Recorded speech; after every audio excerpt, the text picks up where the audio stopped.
কেমন লাগবে? যদি কোনোদিনও ঘরে এসে দেখো সব কিছুই গেছে উল্টে, বা তুমি ঘুমিয়ে রয়েছো সিলিংয়ে আর বিছানাটা রয়েছে একদম তোমার নিচে, ল্যাম্প টিভি থেকে শুরু করে সব কিছুই তো উল্টো, বসবেটাই বা কোথায়, সিলিংয়ে নাকি সোফায়? খাবেটাই বা কী রে বাবা? আরে আরে আরে, আমার জুতো! গ্র্যাভিটি কি এখানে কোনো কাজ করে না নাকি? তবে কি এখন আমার বাড়িটা হয়ে গেল একটা ভূতের বাড়ি, মানে হন্টেড হাউস? এইসব দেখে আমার মতো তোমাদেরও কি মাথাটা বনবন করে ঘুরছে? দাঁড়াও দাঁড়াও দাঁড়াও, তবে তোমাদের সব কথা খুলে বলি। আসলে আমরা চলে গেছিলাম একটা উল্টো দেশে, মানে আমি সোজা থাকলেও সব কিছুই ছিল উল্টো, নাকি সব কিছুই ছিল সোজা আর আমি ছিলাম উল্টো? বেশ কনফিউজিং জায়গাটা, তাই না?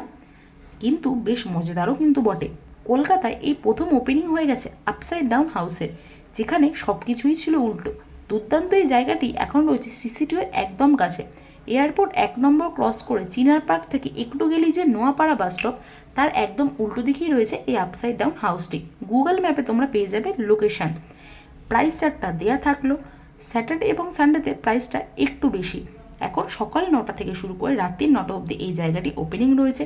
ছোটদের থেকে শুরু করে বড়দের জন্য প্রত্যেকেরই কিন্তু এই জায়গাটা খুবই ভালো লাগবে।